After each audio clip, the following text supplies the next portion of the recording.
And it's all because we did the research the right way.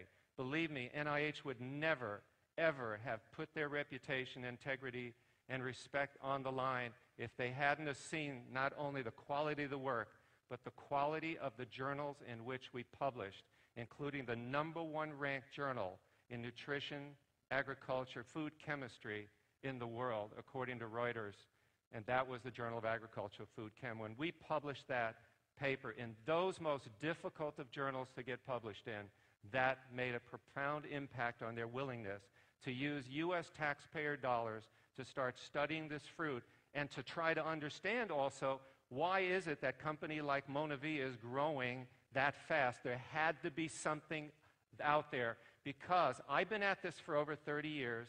I've rarely ever wanted to be involved with any network marketing company because they come and go.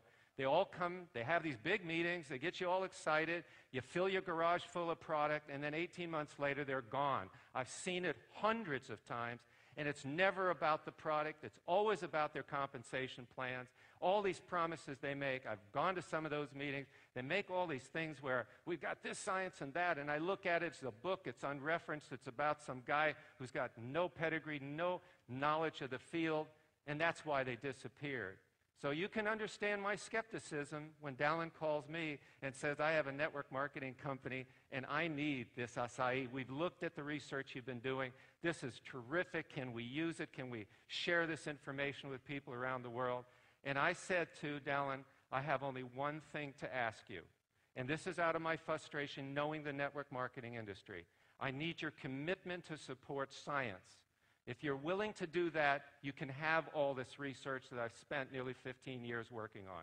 You know, Dallin, I want to say this publicly, and I want to say it with the cameras running and everybody around the world hearing it. I am honored to work with MonaVie. You kept your word.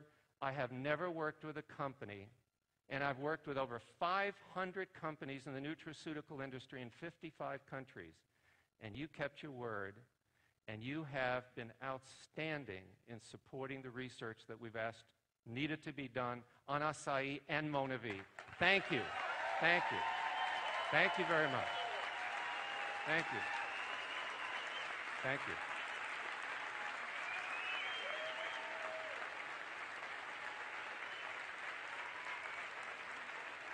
All right. I'm a scientist. I got 18 minutes and 14 seconds to show you what we learned. So here we go, the jet engine. Okay. The first thing we knew when we started was, yes, antioxidants were important. There are today over 250,000 papers published on antioxidants in the scientific literature. And among the top foods that we have are things like blueberries, blackberries. We've even been studying many of the berries in Canada, especially up in some of the Arctic regions, because they're placed under tremendous stress.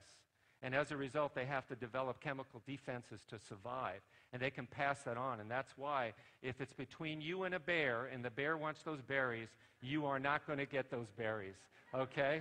There's a reason why. But the trouble is the season's short. The amount of the material is very limited. And there's tremendous variability in the antioxidant activities based on research we've been doing. But the U.S. Department of Agriculture did develop and publish a list starting in 2004 of all of the top foods in terms of antioxidant capacity against the peroxyl free radical. That is the most predominant free radical in the human body. And what we discovered when we got acai was it blew it off the charts.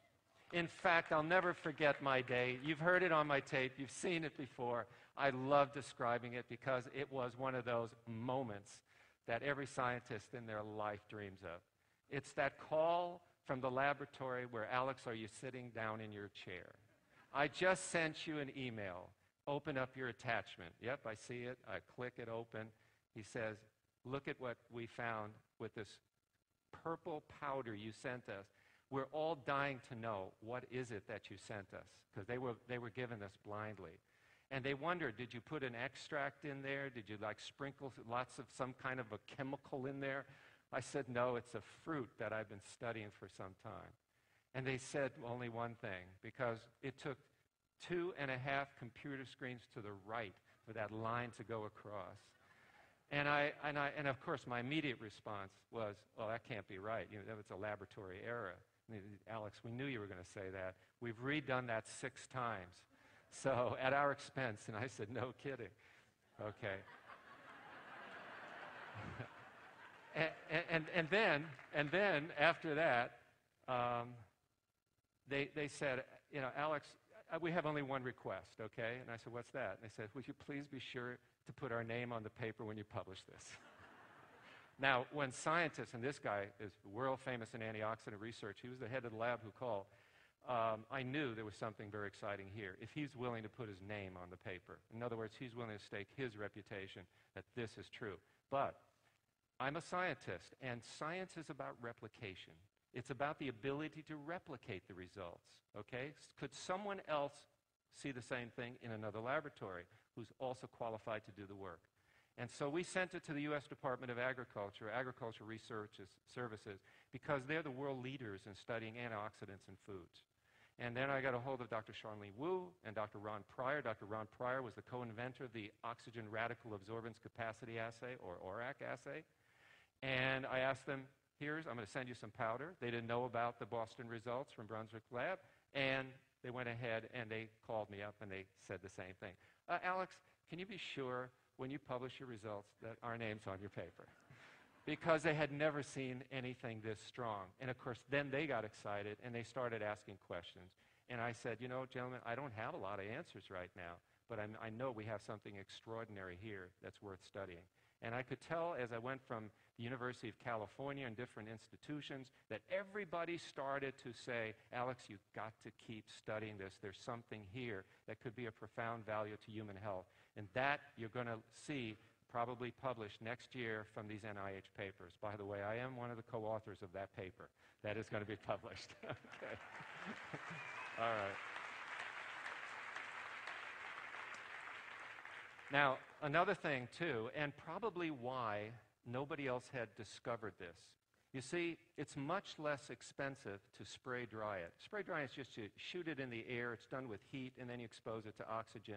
And you sort of like throw it in the air, and it's sort of the water content evaporates. That's a basic way of describing it. But when you spray dry it or sun dry it or use other methods, the antioxidant activity is very, very low. So there's nothing to catch your attention. It's when you lock it in, because in freeze drying we do it in a vacuum.